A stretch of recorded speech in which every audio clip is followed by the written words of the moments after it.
Hi everyone, welcome to Type Talks. Today we have our lovely guest, Michael, and he is an INTJ.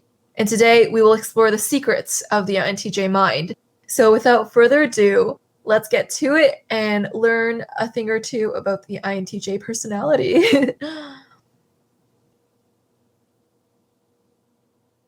All right, guys. So I'm going to do my best to answer a few questions about the INTJ type from an INTJ perspective. Obviously, I can't speak on behalf of all INTJs. We're all unique.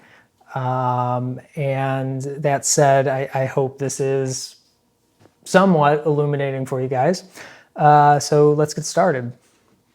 What are some core features of INTJs? So we lead with introverted intuition, right? And our tertiary or third function is introverted feeling. And these are pretty radically subjective functions. So INTJs definitely have a reputation for being one of the more inward types. And I think some people, I think we can seem opaque to some people. We also tend to have the 1,000-yard stare that in most cases we just can't do anything about, so apologies for that. But anyway, there's a real contradiction or cognitive dissonance embedded in our subjectivity, because with NI and FI, there's a sense that on the one hand, this is NI, there's no ultimate truth or reality, right? With NI, there's only a multiplicity of perspectives, this kind of prism of subjectivity. Whereas with FI, FI insists that there is some true, authentic essence to people and environments and aesthetics and objects. So we're constantly investigating and interrogating the authenticity of things. So it's like at the same time, there's no truth, that's NI, and then with FI, it's like every meaningless thing has some essential, authentic truth and meaning within it. So there is some dissonance there that honestly that INTJs are comfortable with, but you do have to hold those two ideas in your mind and heart at the same time. And then there's extroverted thinking. So we extrovert our thinking. We build systems outward, right? So there's no coherent inward logic with NI and FI because meaning is a kind of fluidity or turbulence inside of us. So to keep from going mad, which is what happened to Hamlet, who's the prince of the INTJs, to keep from going insane, we have to like make objectivity happen. So that means planning, that means systems, that means creativity, expression, application. It's like meaning making for INTJs happens in the world.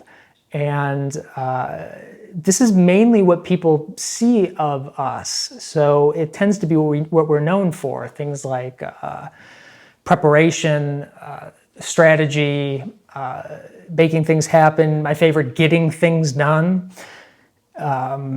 But what this is, and if you look at unhealthy INTJs, you'll see why. Hamlet again.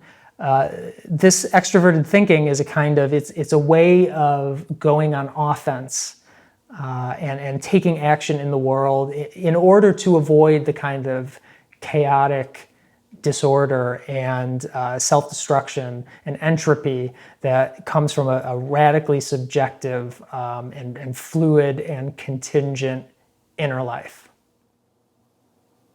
What do people misunderstand about the type? Well, we're definitely one of the most memed on types. So in that sense, I think there are a lot of misunderstandings. I mean, judging by the memes, you'd think we were all glaring maniacs or cold-blooded efficiency machines, neither of which is entirely the case. I think a lot of people think of INTJs as incredibly logical because what people see is extroverted thinking because it's what we put out into the world. Everything else is so inward, it's so internal, it's so subjective.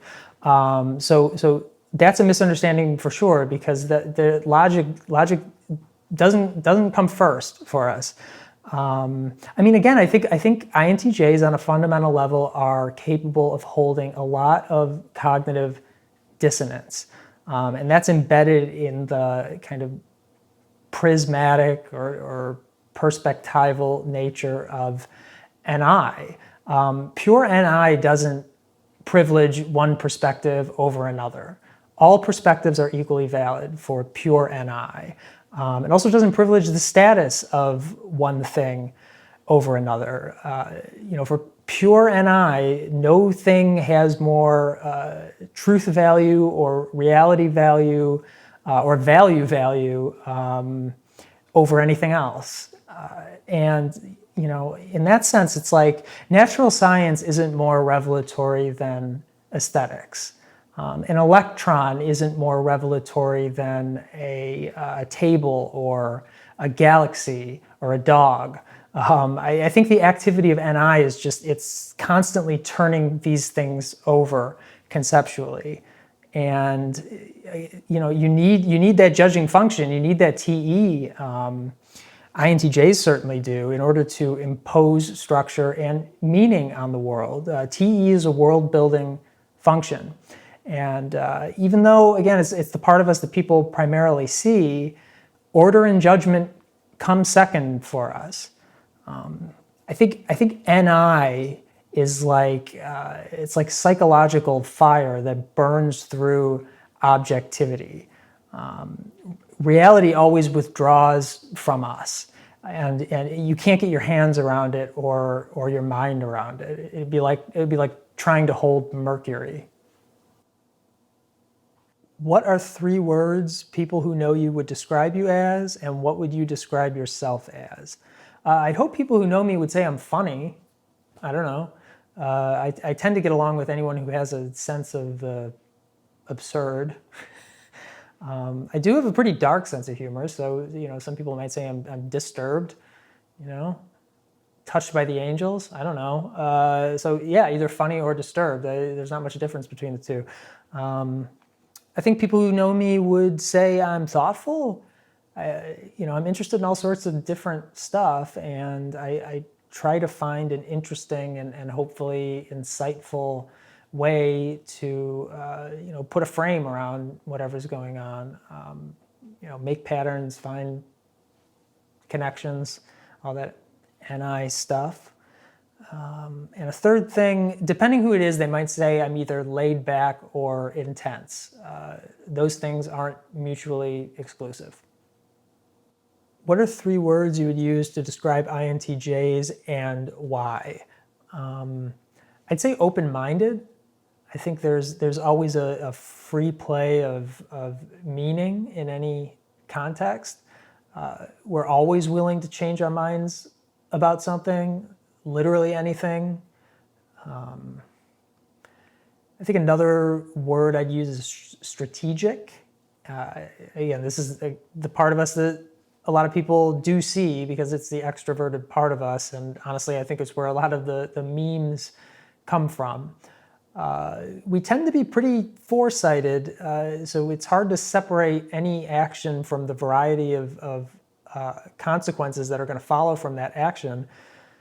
So it's like saying live in the moment to an INTJ is like telling a billiards player to, close your eyes and just fire away at the cue ball, when you know that the cue ball is going to bang off the table and smack some poor sucker in the face. It's not the most strategic way to play pool.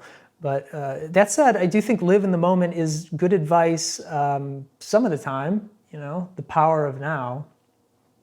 The emphasis on power. I think a lot of people hear the power of now and put the emphasis on now. For INTJs, the emphasis is on power.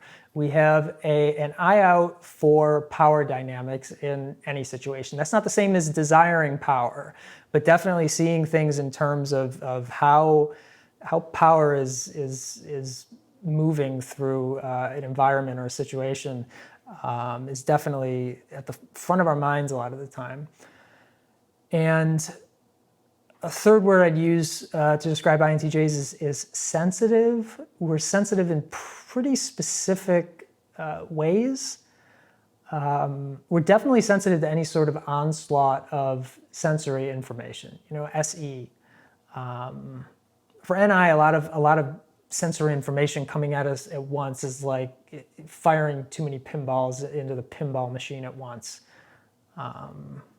Sensory overload for sure. And emotionally, I think with that tertiary FI, we tend to be hyper aware of how we're feeling at any given moment. So this can lead to anxiety for sure. It can also make us sensitive to, it's hard to describe, but like resonating very intensely with another person, like a mutual resonance. And I know we have a reputation for like the cold 1,000-yard stare and everything, but we can find ourselves falling into certain energetic frequencies with people, and a lot of the time we have a tendency to want to like put a shield up to protect ourselves in those situations, because it can be pretty intense with that FI if you're not in control of it. How do your functions show up in your life? I mean, NI is everywhere for sure, but it can get driven around by the environment and by other functions. I think with NI, it can be really hard to spontaneously explain something that comes to mind. I think for INTJs, it's much, much better to have the space to reflect on something as opposed to just like shooting from the hip. INTJs in general just aren't great improvisers. So for TE, I see TE really as more of a tool than something I identify with. I mean, definitely TE auxiliary is a very utilitarian function, and I'm not a big fan of utilitarianism. I think utilitarianism is largely what got the world into the mess that it's in right now. Not exclusively, but it played a big part. Utilitarianism is not about doing the greatest good for the greatest number. That's the definition they try to push on you, but don't get suckered by that. Utilitarianism is about treating everything as a means to an end. And that can be really dangerous as a life philosophy. So that's what I'd say about TE. FI is, how does FI show up? Well, FI shows up in exactly the way it just showed up, just long late night rants about utilitarianism. So there's FI. And with SE, I think I just have to stay poised, I mean, INTJs are upside down ESFPs, and all the same drives are present within both types. But with inferior SE, you can find yourself submitting to like no consequences activity in a self-destructive way. So you kind of, you got to keep a leash on that thing.